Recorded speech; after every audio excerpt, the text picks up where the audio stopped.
Hola, buenos días a todos. Bienvenidos a este nuevo webinar sobre el futuro de los RPs, oportunidades y retos de las nuevas normativas de facturación. Bueno, para este evento tenemos el placer de compartir webinar con Francesc Núñez, que es RP Product Manager en Walters Kluwer Accounting España, y con Alonso Hurtado, que es socio IT and Compliance en Écija. Bueno, buenos días, Francisco. Buenos días. Hola. Buenos días a todos. Vale. Dicho esto bueno, mi nombre es Julián Díaz, soy fundador y Managing Director de Unax. Comentaros que como, bueno, mínimas normas del webinar, o sea, comentaros que este webinar va a ser grabado, con lo cual a todas las personas que hayáis estado registradas, al final del mismo se os enviará el enlace para que lo podáis tener. Estáis todos en mute, con lo que, bueno, cualquier pregunta o duda que os pueda surgir la podéis ir escribiendo en el chat. Y al final de la mesa redonda, pues lo que haremos es, pues por orden de entrada, y las iremos respondiendo. Bueno, como ya me he avanzado, básicamente es un formato mesa redonda en la que hemos traído a dos expertos, uno desde el área más negocio y otro desde el área más normativa. Y en base tanto a negocio como a legislación y normativa es en lo que va a versar, pues básicamente las preguntas que les vamos a hacer. Y sin más dilación, pues empezamos ya por la primera. Sería para ti, Francesc. La pregunta es ¿cómo han evolucionado los RPs en los últimos años? Muy bien, gracias, gracias Julián. Buenos días a todos y gracias, gracias por asistir, y Julián, gracias por la oportunidad de participar con vosotros en esta sesión. Mira, ¿cómo han evolucionado los RPs en nuestra opinión? Bueno, el término RP, todos sabemos, pero el término RP viene a definir aquel producto, aquel conjunto de aplicaciones que gestiona el 100% de los recursos y los sistemas y los procesos de una empresa, ¿no? Entonces, nos vamos un poquito a la historia. El término se acuña a partir de los años 90. Después hay un auge funcional de estos sistemas, y lo explico así porque, curiosamente, en estos primeros años del milenio, ¿no? En el año 2000, 2010, se produce, pues quizá este crecimiento funcional, ¿no? en el término RP, con la obsesión de que todos los procesos de la empresa, todos los departamentos, pues estén alineados y compartan el dato, ¿no? Que es lo que se buscaba, ¿no? Tener una visión global de todos los recursos, sistemas y resultados de la empresa. Evidentemente, esto provoca que el RP, entre comillas, se vuelve un gran monolito, ¿no? Porque cada vez eran productos más grandes que daban servicio a más personas de la empresa y que cubrían más sistemas. Aquí tenemos la gran evolución, ¿no? De los RPs y de los grandes RPs que empiezan en el 90, como puede ser pues SAP, Oracle y demás.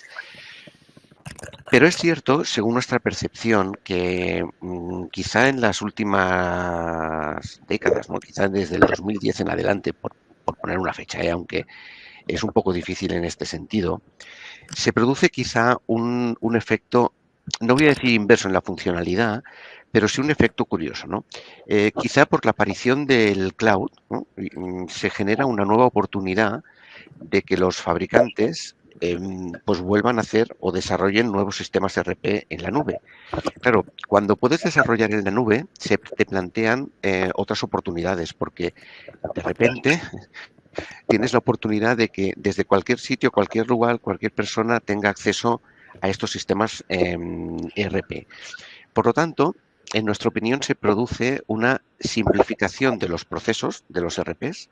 Son sistemas evidentemente robustos, funcionales, y dependiendo del nivel de empresa a la que van, pues más o menos funcionales. Pero sí que vemos una simplificación en los procesos, ¿no? Y vemos sobre todo lo que llamamos una democratización de los sistemas ERP. Y con este término, ¿qué queremos decir? Pues acuñamos ese efecto en que el ERP deja de ser claramente un producto que va dedicado o va dirigido a grandes empresas a ser un producto que puede dar servicio a empresas más pequeñas, a microempresas y, si me permites, incluso hasta autónomos. Y quizás no todos los productos van con el naming, ¿no? Con el nombre, ¿no? Que decimos en marketing de ERP, pero al final sí que son productos que cumplen pues con la intención del ERP, ¿no? Que es controlar el 100% de los procesos de la empresa. Esta democratización, este efecto que hace que estos sistemas lleguen a todas las capas empresariales, al menos en España, pensamos que tiene tres razones básicas, ¿no? La primera es la mayor competitividad a la que se enfrenta una empresa de hoy en día, ¿no? Hoy una empresa de cualquier tamaño y quizás gracias o debido a la globalización de los mercados, hace que una empresa pequeña o incluso un autónomo tenga necesidad de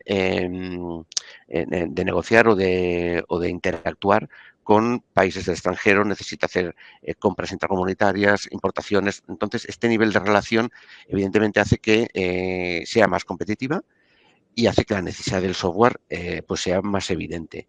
Y al mismo tiempo, pues claramente la formación de los empresarios o de los autónomos en negocio, pues ha subido, ¿no? Y por lo tanto, necesitan, ¿no? Ciertos sistemas que realmente pues les ayuden en el día a día del negocio, en la toma de decisiones, ¿no? Que es quizá el gran objetivo de un sistema ERP. Y ha hecho eso, ¿no? Para nosotros, en los últimos años se ha producido esa democratización, ¿no? Y el concepto ERP ha bajado y lo encontramos hoy en productos más o menos complejos o más o menos complicados, prácticamente en todos los segmentos de empresas y no solo en grandes empresas, ¿no? Para nosotros, en resumen, en los últimos años esto es lo que ha sucedido en el mundo ERP. Y estos últimos años, y empezando a mirar hacia el futuro, sobre todo por la demanda que estabas haciendo, incluso hasta los autónomos tienen ya necesidades de internacionalizarse, pues ¿cuáles serían un poco vuestros retos o principales desafíos, ¿no? De cara al futuro? Sí, creo que ahora estamos en otro punto de inflexión, que para nosotros es muy retador. No sé, en nuestra opinión, hasta hace unos años, no quiero poner fechas porque tampoco es una ciencia muy exacta, ¿no? Pero los RPs se han dedicado a mirar hacia dentro de la empresa, ¿no? Se han dedicado a aumentar la productividad, a gestionar clientes y proveedores que al final es necesidad de la empresa. Últimamente, con la incorporación de los CRMs dentro del ERP, aunque hay cierto diálogo ahí, de si el el CRM pertenece o no al ERP, se ha añadido el concepto de cliente potencial. Pero el gran reto que tenemos ahora, en nuestra opinión, es que el ERP tiene que pasar a formar parte de un ecosistema, ¿no? Y, por lo tanto, tiene que ser un elemento más que se relacione con muchos más agentes de los que se estaba relacionando hasta hoy, ¿no? En esta sesión tenemos varios ejemplos de esto, ¿no? Fijaros que estamos en un webinar de UNAX hablando del ERP, ¿no? Evidentemente, el ERP, uno de los retos que hemos empezado, pero uno de los retos es que el ERP tiene que interactuar, tiene que incluirse dentro del ecosistema bancario, tiene que incluirse dentro del sistema de pagos y cobros y relación con el banco y transaccionalidades. Pero también tiene que abrirse, y lo vamos a ver después con Alonso, tiene que conectarse, tiene que entrar dentro del ecosistema del gobierno, de Hacienda, de la Seguridad Social, porque la interacción, ¿no?, que se está produciendo es cada vez más alta. Insisto que lo veremos en detalle con Alonso y no me quiero extender ahí. Pero, en resumen, formar parte de este ecosistema y, por lo tanto, pasamos a ser un ERP, aquel monolito de ERP, pasa a ser una cosa democratizada para todos y, por lo tanto, tiene que modularizarse para cubrir la necesidad que cada una de estas diferentes tipos de empresa o tamaño de empresa tenga. Combinado con, evidentemente, ¿no?, el valor que tenemos hoy en el mercado es sin duda el dato. Por lo tanto, el ERP pasa a abrirse al mundo, ya no mira solo a la empresa, tiene que tener información del mundo, tiene que tener información del ecosistema bancario, del ecosistema gubernamental, tiene que tener información de la competencia, de la empresa, tiene que tener información del mercado, y esto lo tiene que hacer en un tiempo pues lo más corto posible, si puede ser en tiempo real, mejor, porque no hay que olvidar que el fin último de un sistema ERP es ayudar a la empresa a tomar decisiones y, por ende, a que su negocio crezca, a que gane dinero. Por lo tanto, el ERP, el gran reto de ahora para nosotros es esta vez ser capaces de pertenecer a un ecosistema. Y esto se consigue pues abriendo el sistema ERP, ¿no? Pues mediante interacciones con APIs, con marketplaces, para que otros elementos se puedan conectar con este ERP. Y es un poco, no voy a decir destruir el monolito, pero sí modularizar y ser capaces de que otros especialistas en otras áreas pues sean las que realmente se relacionen con esa parte del ERP para dar el mejor servicio al cliente. Julián, en resumen, creo que esto lo explicaría. Yo creo que tendríamos que dar paso a Alonso, porque una de las cosas que sí que estamos viendo, ¿no? Básicamente es qué necesidades vemos en el mercado. Como tú bien decías, pasamos de un monolito a caro, robusto, que pasa a ser pues mucho más accesible gracias al cloud, que hemos de empezar a tener cierta conectividad, básicamente para tener la capacidad, como tú bien decías, de pagar, capturar información y demás. Pero aparecen, yo creo que está en boga de todos el tema de la factura electrónica, que más o menos todos hemos escuchado y sabemos que ahí está, pero también hay otras leyes que ya no solo tendrán una necesidad, sino una obligación de cumplimiento. Y lo más relevante es que será para todos, ¿no? O sea, pensamos que Alonso nos puede dar mucho más detalles sobre estas nuevas normativas que impactarán. Hablamos que impactarán a los RPs porque será la herramienta que las gestionará, pero al final nos impactan a todos. Y si utilizamos el RP, pues nos impactará el RP que que utilicemos, pero sobre todo que nos impactarán a todos, desde el autónomo hasta la gran empresa, ¿no? Y aquí sí que estaría bien, Alonso, si nos puedes dar un poquito de luz, ¿no? Sobre lo que sería ley antifraude, factura electrónica y demás. Gracias, Julián. Gracias, Francesc. Son, al final, efectivamente, la clave yo creo que radica en ese ecosistema, que lo ha llamado Francesc ecosistema, basado en la conectividad, no solamente, vamos a llamarlo en el ámbito privado, sino también con el ámbito público, ¿vale? Normativas que tenemos son, las acabas de denunciar, Julián, la ley de lucha contra el fraude, y esa regula unos determinados aspectos, sobre todo relacionados con trazabilidad, integridad de la información que va almacenada dentro de los RPs, tanto relacionada con la facturación como relacionada con la contabilidad también, ¿vale? De estas, digamos, de las diferentes compañías que utilicen los RPs correspondientes.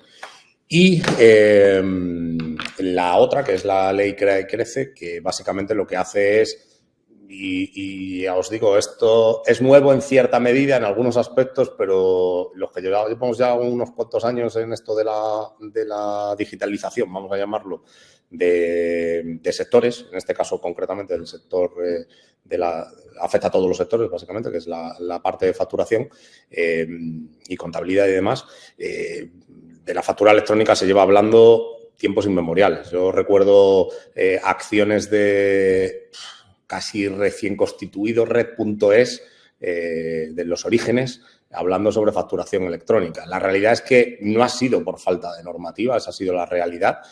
Ha habido acciones muy reiteradas, pero sí es cierto, por buscar digamos, la diferencia, vamos a llamarlo, que lo has dicho tú antes, Julián, es que en todas las normativas anteriores la obligatoriedad, por llamarlo de alguna forma, era muy restringida, ¿vale? Y siempre encontraba una disposición legal final en todas esas normas en las cuales hablaba de siempre y cuando exista habilitación presupuestaria suficiente, siempre y cuando haya, no haya un pero, vamos a llamarlo, es decir, siempre y cuando no haya ninguna posibilidad de poner un pero. ¿Qué ocurría? Que siempre había un pero. Siempre había un pero porque decían que no había dinero, siempre había un pero porque decían que no era el momento adecuado. Eso ha desaparecido ya. Eso en este caso ya no lo vemos. En este caso vemos directamente que hay una obligación legal y sobre todo también hay una obligación legal que se transfiere.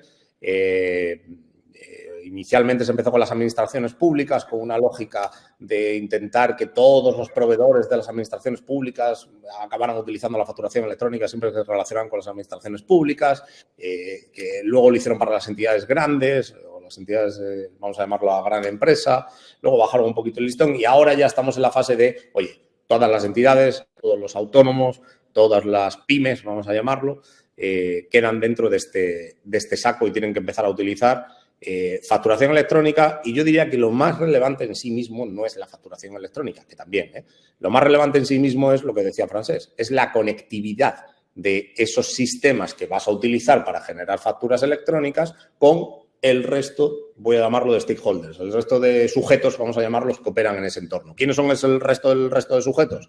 Pues de entrada, sí o sí, van a ser la agencia tributaria y probablemente también, depende qué cosas pudiera llegar a ser otras administraciones públicas, pero principalmente va a ser la agencia tributaria. Esto va a redundar básicamente en que la agencia tributaria va a tener prácticamente, no voy a decir tiempo real, pero prácticamente en tiempo real toda la información. Y eso, pues podemos pensar todos que no es bueno, ¿verdad? Pero, como digo siempre, si es una obligación legal, habrá que cumplirla. Ahora, como digo siempre también, si hay algo que, bueno, que en principio podemos decir que no va a ser bueno, o sea, que no es bueno, vamos a llamarlo, porque hay una mayor capacidad de control por parte de la agencia tributaria, es cierto que también va a permitir un menor volumen de fiscalización. ¿Por qué? Porque va a ser más difícil, voy a llamarlo, la manipulación, si lo queréis llamar así, ¿vale? Esto está conectado, obviamente que está conectado con la lucha contra el fraude. No debemos olvidar que España es probablemente dentro de la Unión, probablemente no, son datos oficiales, uno de los países con mayor economía sumergida de los países de la Unión. Es una tarea pendiente que tiene España, que tiene Grecia, que tenía Portugal, ya no tiene prácticamente, esto lo pusieron en orden a partir del 2009 cuando intervinieron Portugal. No digo que no exista economía sumergida, pero existe mucha menos de la que existía anteriormente. Y esto básicamente ha hecho que España, pues bueno, que se tenga que poner las pilas, ¿vale? Es básicamente por eso. ¿Para qué? Bueno, hay una finalidad última, básicamente que salgan las cuentas, porque las cuentas debe ser que no están saliendo adecuadamente arriba, ¿vale?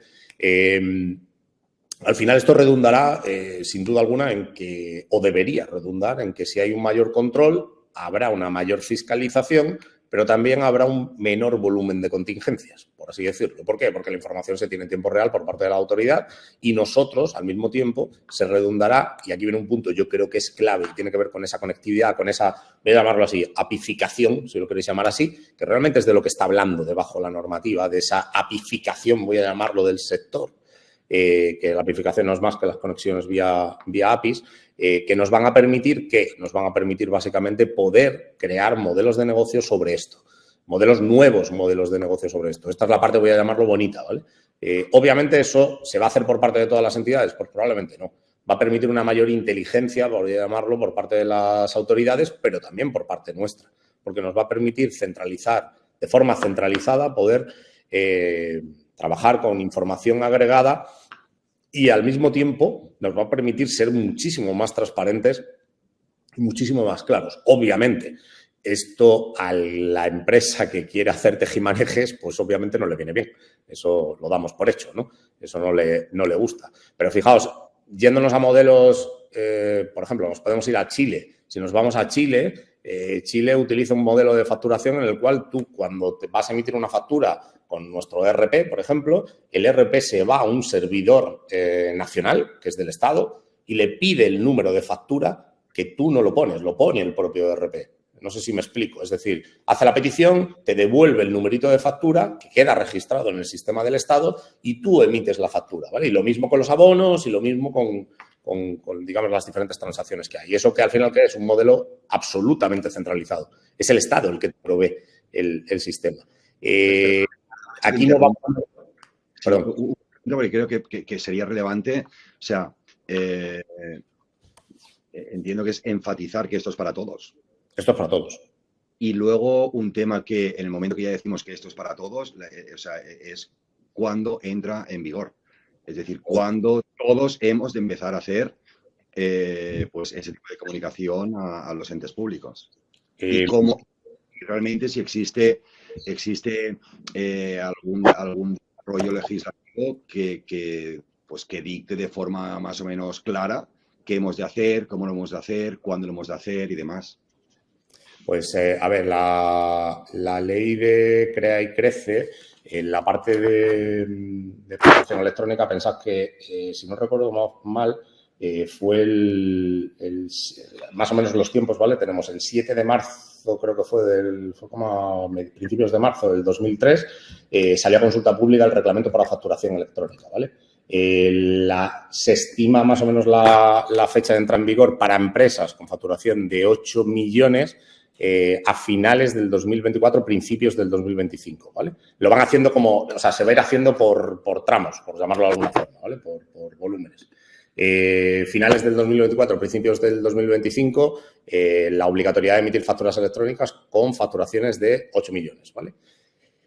Para el resto de pymes, el plazo está establecido para finales del 2025, ¿vale? Principios del 26. A ver, yo os digo, no he visto cumplirse un plazo en lo que respecta a este tipo de materias nunca. Con lo cual, cuando ponemos esas fechas, tomémosla con que pueda existir posibles retrasos. Normalmente lo que suele ocurrir con los posibles retrasos viene derivado principalmente de que la propia administración a veces no está preparada e incluso que los propios proveedores de los ERPs no están preparados a tiempo. Creo que no va a ser el caso. Es decir, en este caso, todos los ERPs que yo conozco, todos están ya listos y preparados para poder empezar a operar de esta forma. De hecho, ellos prefieren operar de esta forma. Para ellos es bastante mejor. Y es cierto que los delays, vamos a llamarlos retrasos en los plazos, cada vez son menores, ¿vale? Cuando se producen son cada vez menores. Por ejemplo, estoy pensando en la ley de lucha contra el fraude. Ahí hay un retraso, creo que es más que manifiesto, en que hay que hacer la norma que ejecuta, digamos, que dice técnicamente cómo debe aplicarse las medidas de seguridad específicas, ¿vale? De integridad, trazabilidad y demás. A ver, la realidad es que la mayoría de los ERPs ya han implementado, tomando como referencia otras normativas que hay que pues, se pueden tomar de referencia, ya tienen implementadas pues, medidas orientadas a garantizar los principios básicos que se establecen en la orden superior, en la norma superior, la ley, ¿vale? Pero es cierto que lo que es el reglamento, por llamarlo así, la norma ejecutiva que especifique concretamente las medidas, no está todavía. Entonces, ahí ya tenemos un retraso. Eso debería haber estado hace bastante tiempo y no está todavía. Bueno, nosotros tenemos múltiples clientes a los que asesoramos en esta materia, en los cuales la pregunta es siempre, oye, ¿y cuándo va a estar esto? Porque tenemos que salir ¿cuándo podemos salir a producción ya seguros con lo que realmente es? Todavía estamos esperando y sin perjuicio, insisto, la mayoría de los que yo conozco, y son muchos o bastantes, ya tienen implementadas las medidas. Es decir, están empezando el pistoletazo de salida, ¿vale? En el momento que se lo den, pasan a producción y empezarán a utilizarlo. De hecho, incluso en algunos clientes ya se está utilizando porque el propio cliente lo ha demandado. Oye, actívame esto porque prefiero tenerlo ya. ¿Te refieres a ambas leyes? La ley antifraude y la de factura electrónica. Claro, justo la de fraude es la que decía que la norma todavía no está desarrollada. En la de factura electrónica es el reglamento de facturación electrónica. La última noticia que yo vi fue el octubre del 23, creo que fue. Creo que fue el Ministerio de Economía, dijo, oye, estamos en los próximos meses, lograremos sacar adelante el nuevo reglamento de facturación electrónica y luego tendrá un plazo, obviamente, para ponerlo en producción, ¿vale? A ver, la realidad es que los plazos en las normas, como digo siempre, esto queda mal que yo sea el que lo diga, pero los plazos de las normas están para incumplirlos. Los primeros que lo incumplen son los propios que hacen las normas, ¿vale? Porque dicen, en el plazo máximo de 6 meses tendrá que estar desarrollada la norma técnica, por ejemplo, de la Ley de Prevención del Fraude. Y pasan los 6 meses y no está desarrollado, ¿vale? Entonces, insisto, los plazos cojámoslo entre comillas, con esto, pero que va a llegar con seguridad, ¿vale? O sea, y no va a dilatarse excesivamente. Porque Hacienda, esto forma parte de un plan que no solamente es Hacienda, es Seguridad Social, es Hacienda, es un plan de administración electrónica, ¿vale? Tiene que ver también con el tema de los fondos Next Generation, digitalización de las administraciones y digitalización, si me apuras, no de las administraciones, sino del Estado. Entonces, ¿qué es lo que ocurre? Pues básicamente que lo que están haciendo es intentando digitalizar, pero digitalizar no es crear una sede electrónica, sino es apificar, digamos, interconectar todas las bases de datos, aumentando obviamente el nivel de inteligencia entre unas y otras. Ya está, básicamente es eso. Entonces, va a llegar y va a llegar más pronto que tarde, o sea, con seguridad. Julián. Y la aprobación final del desarrollo reglamentario todavía está pendiente de aprobación. Sí, Julián, por aportar, Alonso, sí, que decía que si los RPs vamos a estar preparados, sí, evidentemente sí. Es cierto que la normativa de la CREA y crece la factura electrónica obligatoria, pues está ahí, como dice Alonso, ¿no? Que, bueno, no se sabe. En cuanto a la ley antifraude, nosotros ya estamos trabajando en lo que conocemos del reglamento. El reglamento sí que creo recordar, Alonso, que dice el reglamento, no la orden ministerial, que efectivamente estamos esperando que se publique, pero habla de que antes de julio del 25 todas las empresas tienen que cumplir con ley antifraude, tal y como especifica la orden ministerial, que estamos pendientes de ella. Tiene que hacerlo, por lo tanto, pues estamos desarrollando, ¿no?, técnicamente ese cumplimiento. Lo que sabemos a día de hoy, a expensas de que haya retrasos o no, que evidentemente no lo sabemos, pero estamos con la fecha antes de julio del 25 para ley antifraude, no para CREA y crece, y efectivamente los RPs pues sí que estamos trabajando y casi preparados. No podemos estar preparados porque no sabemos exactamente lo que dice la orden ministerial, ¿no? Sabemos que hay que guardar un registro de factura, un pequeño registro, un pequeño fichero electrónico por cada factura que se emita, y esto tiene que estar firmado digitalmente, o bien, como decía Alonso, entregarlo a Hacienda en tiempo real, ¿no?, para que esa información fluya a través de estas APIs. Pero lo que comentaba no era solo el tema de las fechas y del apremio de antes de julio del 25. Lo que quería aportar es que efectivamente sí que se va a producir un cambio en los usos de facturación de las empresas. Y esto para nosotros, desde el punto de vista de fabricante, no tanto de cuál es el contenido de la ley y tal, sino como fabricantes, que entendemos que tenemos la responsabilidad de ayudar al usuario y a las pymes a través de nuestro software. Lo que sí que hemos detectado es que, claro, si yo no puedo modificar una factura después de emitida, esto potencialmente va a cambiar los flujos que hoy en día nuestras grandes empresas pymes y demás hacen, porque si bien es cierto, y me voy otra vez a los RPs monolíticos, ¿no?, súper grandes, que dan servicio a empresas muy grandes, pues cualquiera puede decir, hombre, si una factura emitida no se puede modificar porque para eso está después los flujos de no sé qué. Pero cuando vamos a pymes más pequeñas o autónomos, hombre, pues ¿quién no ha recibido una llamada telefónica diciendo, oye, que la factura que me has enviado está mal? Dice, oh, no te preocupes, que la rompo y te hago otra, ¿no? Claro, esto que no digo que se haga con mala intención, pero esto ya no va a ser posible porque, como decía Alonso, esa factura, la información del contenido de esa factura ya está depositada en Hacienda. Por lo tanto, ese flujo que hasta ahora era, oye, no te preocupes, te hago otra, pues ahora no va a poder ser. Va a tener que emitirse lo que sea, ¿no, Alonso? Una rectificativa, lo que sea, ¿no? Pero claro, es algo que esto va a cambiar el cómo se comportan las empresas. Hace que esa agilidad que estamos acostumbrados, sobre todo la pyme, la micropyme, exacto, no pueda hacerse. Por ejemplo, otro ejemplo que desde el punto de vista de un facturador, si os hablo de fecha de operación de una factura, pues probablemente algunos de nosotros no sepamos muy bien de qué estamos hablando, ¿no? Porque, hombre, una factura lleva una fecha. ¿Qué quiere decir la fecha de operación? Hombre, pues legalmente, en una factura, la fecha de operación no es la fecha de emisión de la factura, sino es la fecha en la que se produce el servicio o se entrega el bien, ¿no? eso hay que gestionarlo. Y a partir de ahora hay que gestionarlo según dice la normativa de facturación, porque otra de las cosas que hemos detectado es que estas normativas de ley antifraude, y aquí Alonso aporta cuando consideres, no cambian la normativa de facturación, porque todo esto que explico ya era precepto legal.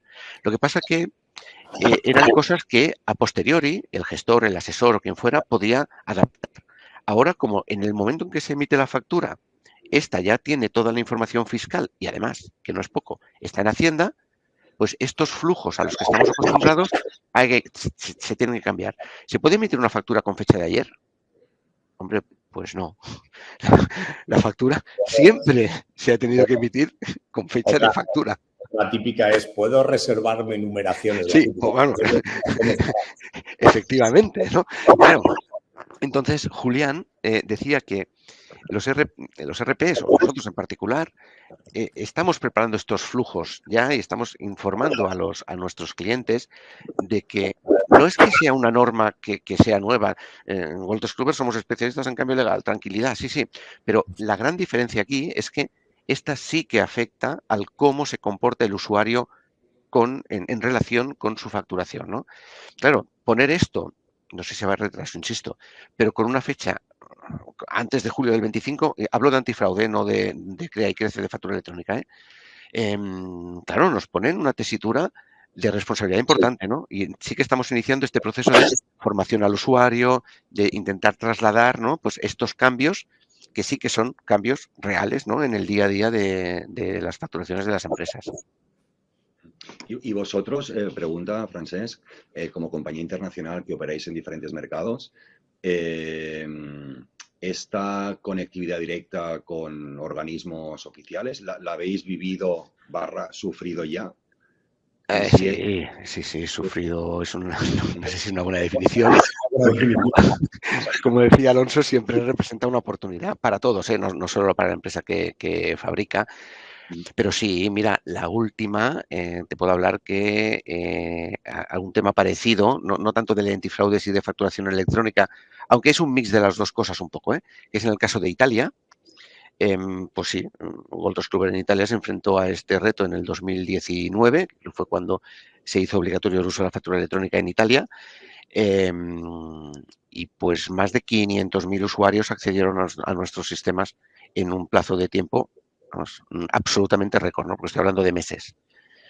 Entonces, claro, Julián decía, ¿no? La apificación o entrar en ese ecosistema, hombre, pues no es fácil. No es fácil para el fabricante, no es fácil para el usuario y apoyo a Alonso, y no es fácil para los sistemas de Hacienda, porque los sistemas de Hacienda van a tener que también desarrollar una capacidad, ¿no? De absorción y de procesamiento de datos importantísimo, porque es que la ley antifraude, si leemos y tal, si bien la factura electrónica está restringido entre comillas, a la relación entre empresas, la ley antifraude es para cualquier movimiento de venta emitido. Es decir, si alguien tiene un TPV, una caja registradora en una tienda que después conecta con un RP, pues está afectado por la ley antifraude, porque ese ticket, que la palabra ticket no existe, ¿no? Es factura simplificada, está afectada por la ley antifraude. Por lo tanto, el impacto es aplastante y esta experiencia en otros países, pues sí, claro que nos ayuda, sí, sin duda. Y yo otra pregunta que vendría porque, bueno, pues con una visión quizá más latina, ¿no? Más mediterránea.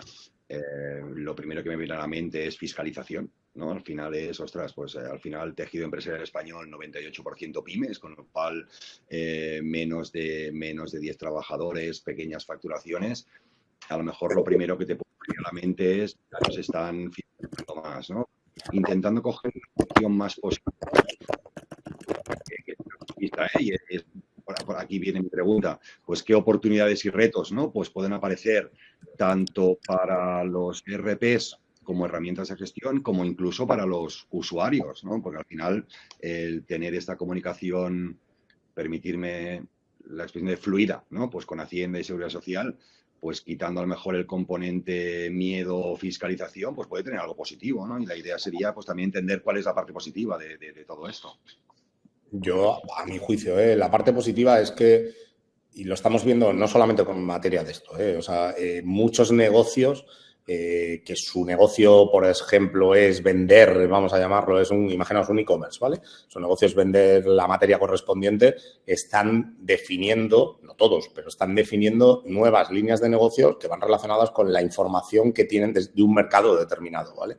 Es decir, con la inteligencia que tienen de un mercado determinado. Y ahora ahora viene el cómo lo vas a utilizar. Lo puedo utilizar porque voy a vender más, ¿vale? O para intentar vender más, o lo puedo utilizar para generar una nueva línea de negocio. A ver, todo depende del volumen de información que tengas, ¿vale?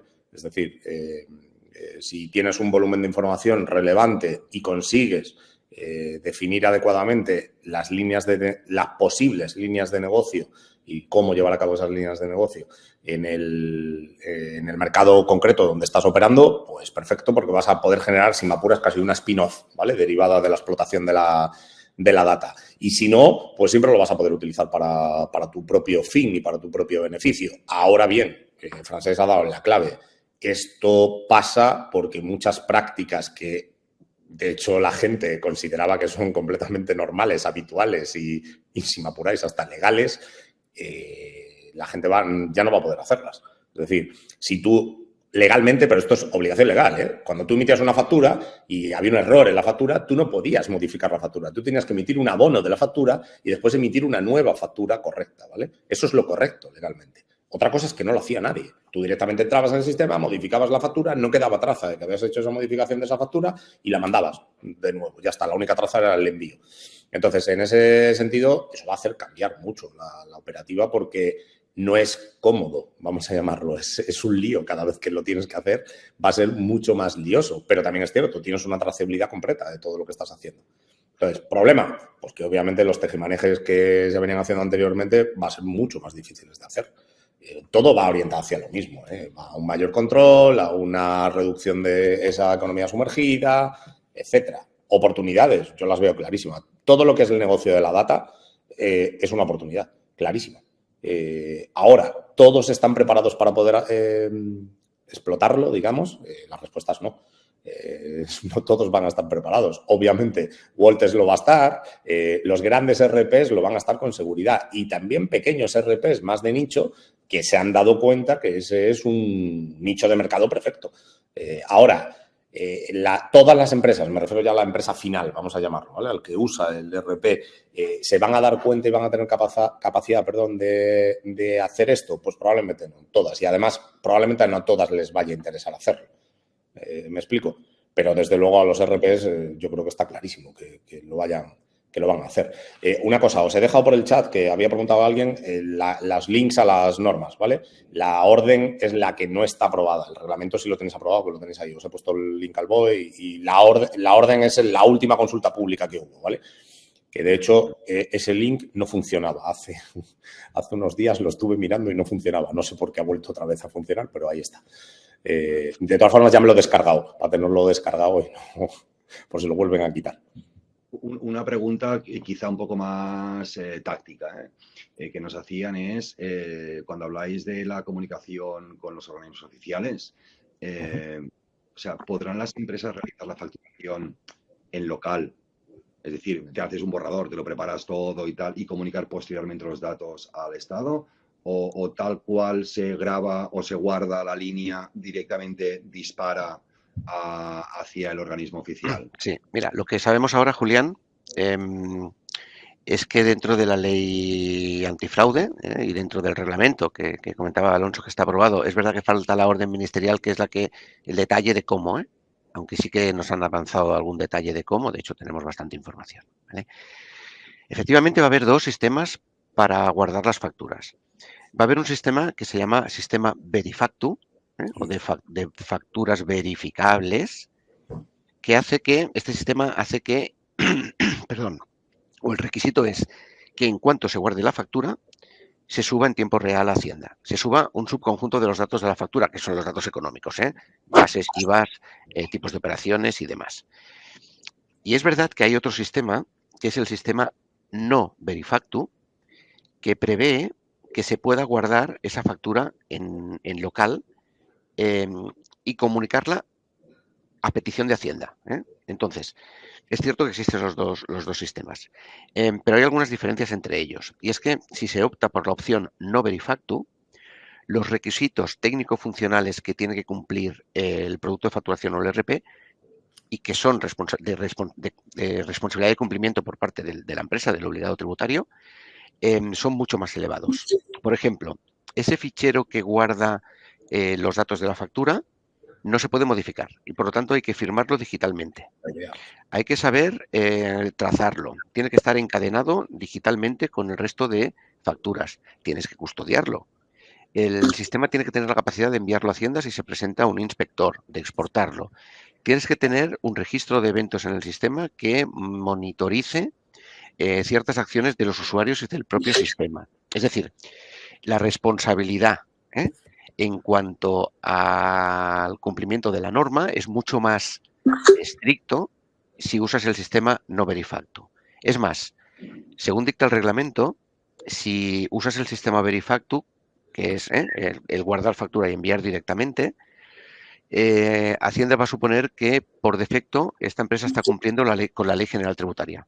No con la Ley Antifraude, sino con la Ley General Tributaria. Por lo tanto, hombre, la ventaja, ¿no?, del sistema Verifactu parece clara. El reglamento también explica que un sistema informático de facturación, que es como se definen a los sistemas que vamos a emitir facturas, un sistema informático de facturación, pues si veis por ahí el SIF, pues es el programa antiguo, el SIF. Un sistema SIF puede dejar elegir al usuario si va a usar Verifactu o no Verifactu, pero en ningún caso puede ser solo no Verifactu. Es una obligación que tenemos los fabricantes. Por lo tanto, la respuesta es sí, pero viendo la dificultad técnica, o la responsabilidad, porque la dificultad técnica, olvidaros porque lo hará el ERP, pero viendo la responsabilidad añadida del sistema no Verifactu y viendo lo que Alonso comentaba de la amplificación, de la tranquilidad además de saber que los datos están en Hacienda y que cumples con la Ley General Tributaria, no le vemos demasiada ventaja a no usar directamente el sistema de Hacienda, porque igualmente el fichero tiene que quedarse guardado en la máquina y firmado digitalmente, con lo cual aquello es inamovible seguro. No sé si respondo, Julián. No, sí, perfectamente. Y yendo un poco a lo que sería visión y futuro, ¿no? O sea, yo creo que ya habéis encarrilado bastante lo que sería el futuro de los RPs, ¿no? Porque van un poco también a demanda de las necesidades y demás, pero dando un punto por encima y algo que está como muy de moda hoy en día, que es la inteligencia artificial. ¿Pensáis que la inteligencia artificial en vuestro sector puede crear, pues, una nueva ola de disrupción? ¿Y en qué medida? Yo creo, o sea, te refieres a una nueva ola de disrupción, que nuevas oportunidades, vamos a llamarlo, que puedan provocar nuevos negocios, por así llamarlo. ¿A eso te refieres? Sí, claro. Vamos, yo lo veo clarísimo. O sea, lo veo totalmente claro. De hecho, yo sigo pensando, siempre me he hecho la pregunta de cómo es posible que este sector, que es un sector de información masiva, probablemente de la información más masificada que existe, no se haya hecho antes. A ver, el por qué no se ha hecho básicamente es porque hay otro interés que siempre ha pesado más, que es el poder seguir haciendo esos ajustes y esos tejemanejes posteriores, ¿vale? Pero llegado el momento de la obligatoriedad, es que a mí me parece, bueno, si ya sabes que lo tienes que cumplir obligatoriamente, pues no te queda otra, porque si no te van a sancionar si no lo cumples, tanto a los proveedores, a los RPs, como a los usuarios de los RPs, que este punto también es importante, es decir, esta normativa también establece responsabilidades para los propios RPs, para los fabricantes del software, por así decirlo, establece responsabilidades también para ellos. Eso no había ocurrido hasta el momento. La responsabilidad siempre era del usuario que usaba ese software, la empresa, el cliente que usaba ese software. Ahora no. Esto es ley antifraude y también la norma del reglamento de facturación establece la obligatoriedad y las responsabilidades derivadas también para los propios fabricantes del software. Entonces, llegado a ese punto, no te queda otra que hacerlo. No te queda otra porque los proveedores lo van a hacer por defecto, los fabricantes, y no te queda otra porque si no lo haces te van a sancionar a todas las partes implicadas. Entonces, teniendo en cuenta que estás en esa situación, lo vas a hacer y al mismo tiempo que lo haces, lo lógico es que lo hagas para cumplir, pero al mismo tiempo que le saques el mayor partido que puedas que puedas de esto. Y eso va a llevar a elementos de disrupción. Obviamente elementos de disrupción que muchos van a ser promovidos por vosotros, por Walters, por Unax, por los diferentes players que operan en el mercado, obviamente. ¿Por qué? Porque sois los que tenéis mayores medios, entre comillas, y mayor, si me apuras, capacidad también de influencia hacia vuestros clientes. Eso sí, se lo vamos a tener que dar relativamente mascado a los clientes, ¿vale? Es decir, no podemos esperar que la tienda de la esquina se vaya a dedicar a hacer su analítica de data. Mira, bastante tengo con conseguir vender lo suficiente para pagar las nóminas de final de mes. Ahora, en el momento que tú le des mascadito, entre comillas, un modelo de negocio derivado de la explotación de la data, vamos, te lo van a comprar con absoluta seguridad. Y lo van a usar y le van a sacar un rendimiento, obviamente. Pero mira, tenemos una pregunta que también nos dicen si esta normativa es una normativa de ámbito nacional y con un futuro nacional o tiene una visión más europea de armonización y ya interconexión con todas las haciendas, con todos los organismos públicos. Francés. Sí, contesto. Vamos a ver, el proyecto es nacional, las fechas que tenemos son nacionales. Ley antifraude, como decía antes, de julio del 25, si no cambian fechas, esto es nacional, con tecnología nacional, con requisitos y especificaciones nacionales y con conexión a Hacienda Nacional. Ley de factura electrónica nacional, con estructuras nacionales, con obligaciones nacionales. Bien es cierto que en la factura electrónica hay un poco más de avance porque lo que se plantea para cumplimiento de la factura electrónica en España dentro de la ley Crea y Crece es un binomio entre facturación electrónica pública, ¿no?, con un repositorio público, y facturaciones electrónicas con empresas privadas con plataformas, ¿no?, que se llaman de facturación electrónica, y ahí sí que hay interconexión con otros países, ¿no? Pero es una interconexión comercial, es decir, entre el cliente y el proveedor pues se ponen de acuerdo y tal. Entonces, estos dos marcos y las regulaciones que conocemos hoy son nacionales. Es cierto que provienen de directivas europeas, esto es cierto. Y es cierto que hay un proyecto, ¿no?, que es el proyecto VIDA, ¿no?, que es VIDA significa impuestos en la era digital, ¿no?, por decirlo de alguna forma.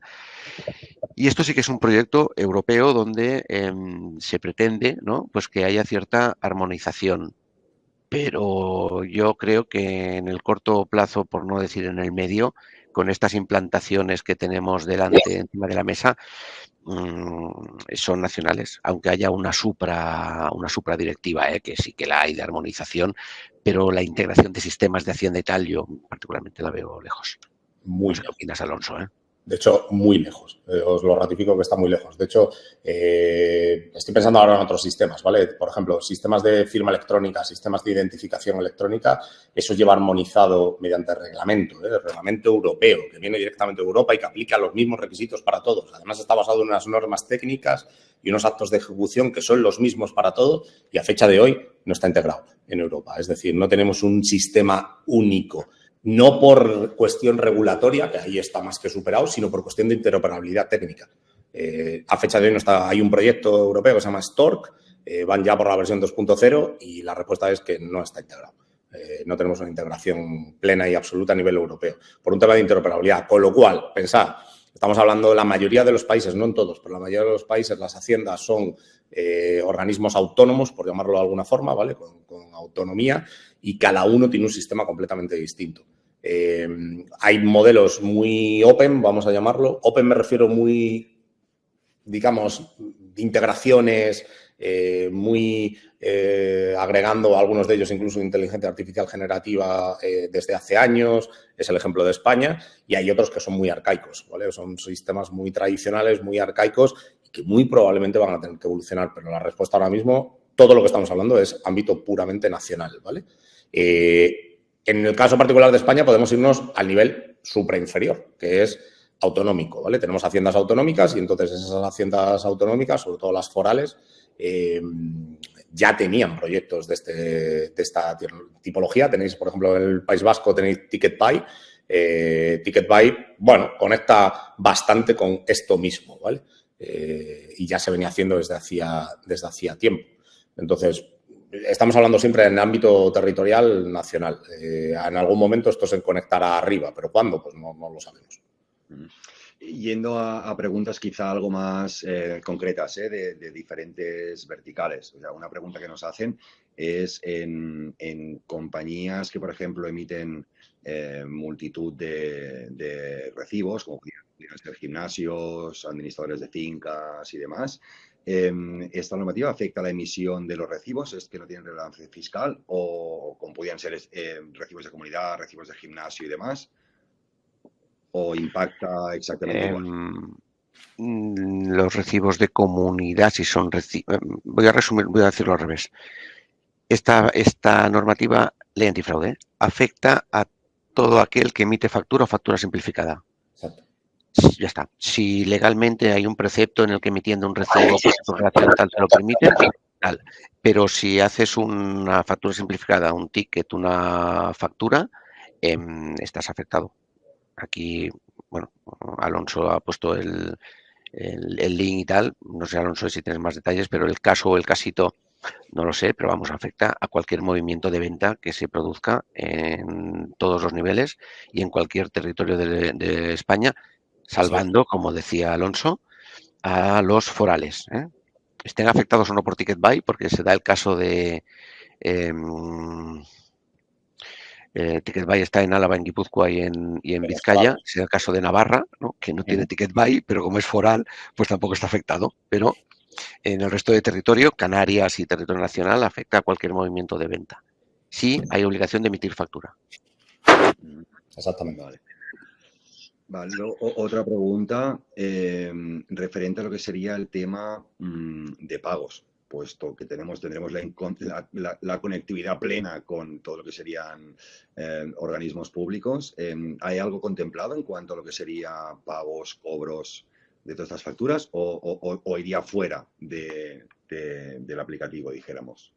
Bueno, o sea, a ver, con respecto a si hay algo contemplado, básicamente la ley Crea y Crece también está conectada con la reducción de los plazos. O sea, una de las finalidades que tiene la ley, lo vino en la exposición de motivos, es la reducción de los plazos de pagos, ¿vale?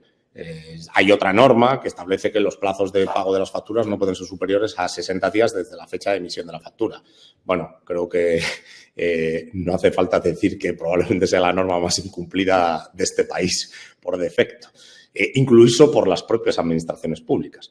Aunque es cierto que, bueno, ya ha habido algún toque incluso a nivel político en el Congreso de echarle en cara al Gobierno y también en comunidades autónomas de, oiga, es que los primeros incumplidores de esos plazos están siendo las propias administraciones públicas. Con lo cual, oye, esto aumenta la liquidez. Entonces, si te refieres a eso, a que si esta norma va orientada a eso, la respuesta es sí, o sea, clarísimamente, o sea.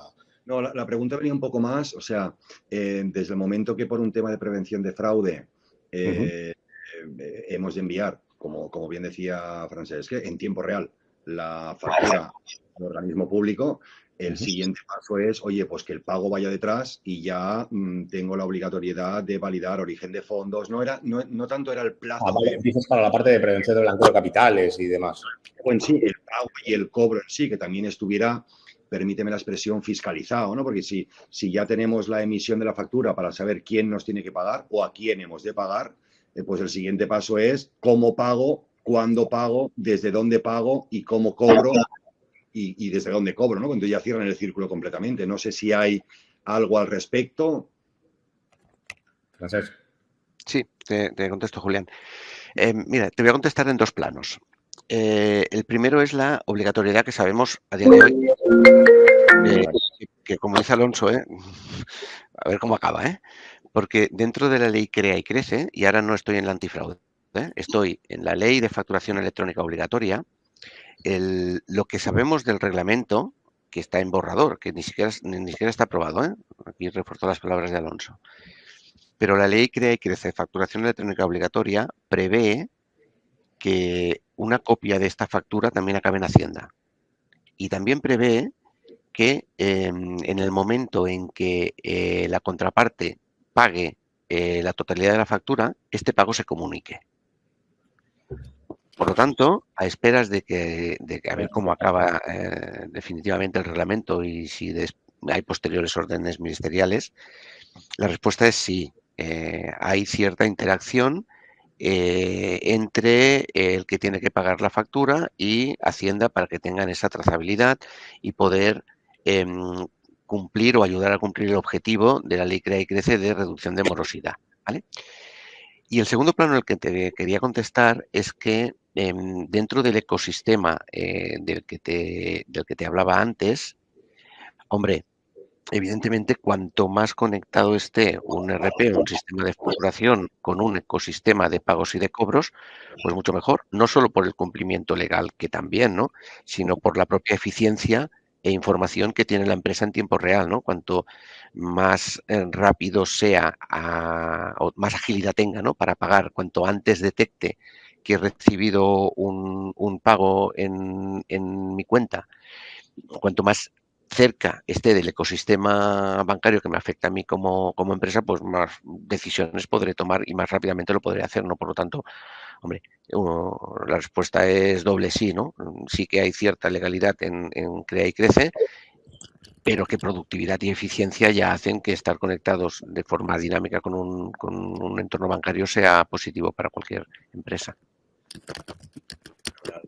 Es decir, la cuestión es que la ley lo prevé. Os estoy poniendo ahora mismo el link al reglamento, ¿vale? El borrador del reglamento. Ahí está. No sé dónde sale. Sí, ahí está. La respuesta es sí, pero está previsto, vamos, que sea así, que al final como que cierres el círculo, ¿no? Sería la cuestión, pero técnicamente no está todavía, porque al final esto pasa porque requieras una integración, entre comillas, también con las entidades financieras. O sea, y ahí ya nos movemos en lo que llamaríamos el Open Banking, ¿vale? En esa conexión con las entidades financieras que puedan ir agregándose. A ver, que también tiene cierta lógica, porque muchas de los ERPs, o sea, vosotros mismos, Walters, en las diferentes plataformas, también hacen la conciliación bancaria y para eso lo que hacen es conectarse con las entidades financieras que ya tienen sus APIs. Entonces, por esa vía, pues oye, a lo mejor también se conecta directamente a Hacienda, a las propias APIs de los bancos y directamente lo que hace es conciliar las cuentas en tiempo real. No parece descabellado pensar eso, ¿no? Que esa puede ser la vía para hacerlo. Tenemos una pregunta, quizá que sea más para ti, Alonso, porque es algo más técnica. Dice, para el mundo del leasing o el renting, ¿existe obligación de emisión de factura y, por tanto, su aceptación por el cliente? Dice, a día de hoy se emiten como recibos haciendo mención al pago de facturas sin necesidad de aceptación. Pues la realidad es que no soy capaz de contestarte esta pregunta porque es demasiado específica. No lo he analizado todavía si os van a establecer la obligación. Que os van a establecer la obligación de trazabilidad de las operaciones, seguro. Ahora, si vais a tener obligación de emitir una factura, digamos, en este caso entiendo que sería más una factura simplificada, no te la puedo contestar, Alfonso. Si quieres, lo verifico y te lo contesto después, pero ahora no sé la respuesta, la verdad. Fenomenal. Pues yo diría, porque como ya estamos acabando, una pregunta un poco más abierta para los dos, ¿no? O sea, ¿qué te depara al futuro, a los RPs, el futuro de los RPs? Bueno, como siempre es un futuro motivador. Yo creo que decía Alonso, ¿no? Las nuevas oportunidades de negocio, la adaptación de los RPs a estas oportunidades, pues mira, estrategias de que el RP tiene que estar más abierto cada vez, más interconectable con metodología API o con cualquier metodología de intercambio de información, es una, para mí, clarísima. La segunda es la capacidad de análisis de datos o de acceso a estos datos. O sea, formar parte de un ecosistema de por sí no tiene mucho sentido si después no puedes aprovechar esta información que te pone a disposición el ecosistema. Y aquí este análisis de datos y sobre todo como respuesta a estos análisis de datos, tanto internos como externos, pues que el RP sea un compañero más de una empresa, para mí es clave. Por lo tanto, pues tecnologías como que ya llevamos bastante tiempo con ella, pero ahora se ha puesto bastante más de moda por la parte esta de generativa, ¿no? Estoy hablando de la inteligencia artificial, pero este análisis de datos con inteligencia artificial generativa o no generativa, que hay varios tipos de inteligencia artificial, pero que al final acerquen la decisión, anticipen las decisiones lo antes posible para los miembros de una empresa, para mí sin duda son los dos grandes retos. El RP, decía al principio, ¿no? Primero lo veíamos como introspectivo y ahora pues es un elemento que tiene que abrirse, tiene que interconectarse, tiene que formar parte de todo este ecosistema, y la tercera parte, que es el análisis de estos datos con la tecnología de inteligencia artificial, con la que sea, y proponer acciones, ¿no? Para que el usuario no solo lo tenga fácil, que esto es lo que hemos hecho hasta ahora, ¿no? Sino que pueda incluso fabricar una decisión adecuada para la pyme. Para mí claramente es a lo que nos enfrentamos, no voy a decir a medio plazo, sino a corto o medio plazo. Una cosa, antes de contestar la pregunta que están verificando. Alfonso, la obligación de emisión de factura de los leasing o los renting es obligatorio, ¿vale? Emitir la factura para fecha de hoy. Otra cosa es que es cierto que en la práctica lo que se hacen son emitir recibos, ¿vale? Pero si tú tienes pagos mensuales establecidos, no anuales, por ejemplo, tienes obligación de emitir facturas. Por lo tanto, no te lo puedo confirmar después con mucho más detalle, pero aplicando la nueva normativa, vas a tener que emitir las facturas, en este caso, electrónicas, ¿vale? De todas formas, lo voy a verificar con detalle, ¿vale? Y creo recordar que había en la Dirección General de Tributos, me parece que había una consulta, ¿vale? Lo que pasa es que no he podido acceder a ella todavía, no la he encontrado todavía, pero creo recordar que había una resolución que hablaba de esto. No con respecto a la ley que crece, sí respecto a la obligatoriedad de emisión de facturas o recibos, ¿vale? Si quieres, no sé luego si me os podéis poner en contacto y le contesto ya directamente. Pues lo hacemos. Vale, vuelvo a la pregunta que has hecho.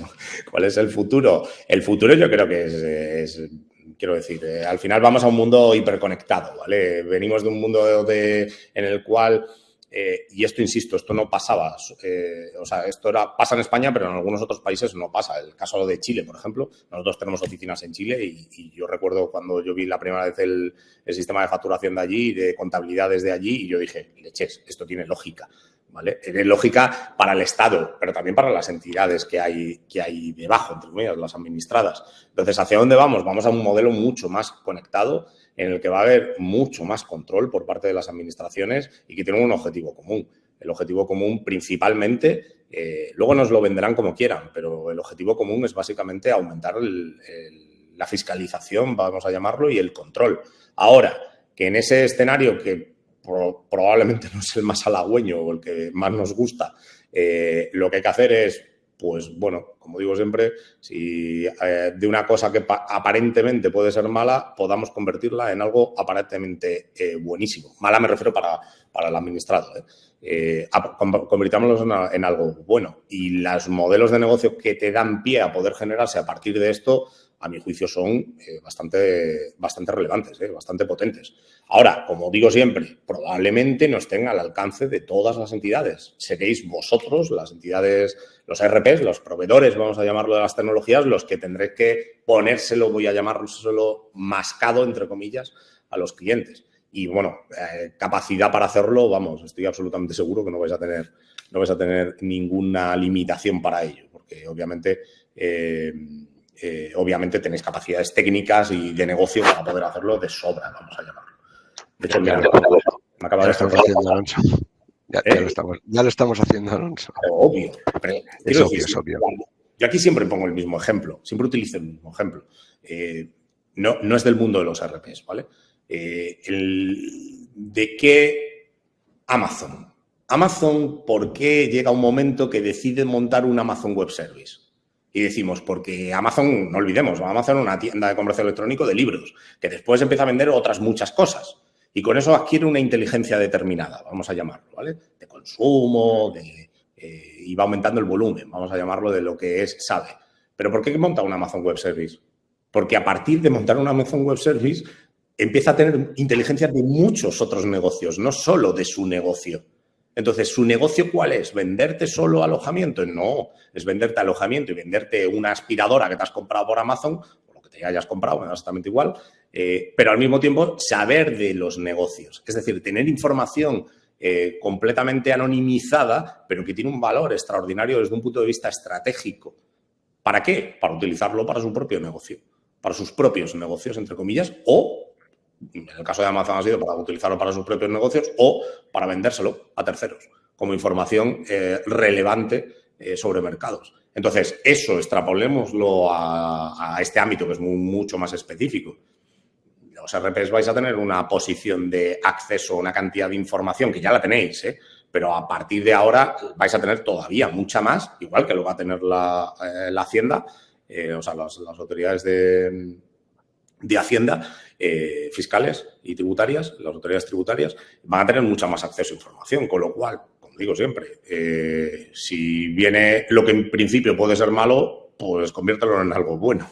Vamos a llamarlo así, es darle la vuelta a la tortilla. Intenta generar un negocio nuevo que a lo mejor no tenías o un negocio adicional, vamos a llamarlo un negocio no adicional. Intenta mejorar tu negocio actual aportando esa información que ya tenéis. Y yo creo que aquí el papel es de los RPs. Yo no confío en que todas las entidades que hay debajo, vuestros clientes, vamos a llamarlo finales, vayan a montarse sus modelos, porque probablemente no se dedican a eso y probablemente no tienen ni los conocimientos para hacerlo, pero vosotros sí podéis montar productos, vamos a llamarlo, que les permitan esa inteligencia. Bueno, o sea, yo creo que al final eso es, creo que es una clave, o sea, creo que es exactamente eso. Vais a concentrar mucha información y al mismo tiempo va a estar interconectada con múltiples fuentes. Pues a partir de ahí, solamente la clave está en conseguir combinar los ingredientes adecuadamente para generar un cóctel adecuado, un producto adecuado. Fenomenal. Oye, vamos un pelín pasado de tiempo, pero quería aprovechar para agradeceros el tiempo, un placer poder conversar con vosotros dos expertos del sector. Y como hemos comentado al principio, o sea, este webinar se ha grabado, enviaremos toda la grabación a toda la gente que está registrada. Bueno, nada, reiterar mi agradecimiento, un placer poder charlar con vosotros y bueno, os vemos pronto en otro evento digital. Un abrazo a vosotros dos y al resto de audiencia. Muchísimas gracias. Gracias, Julián, y gracias a todos por vuestra asistencia. Muchas gracias, Julián. Un placer. Hasta luego. Chao. Chao.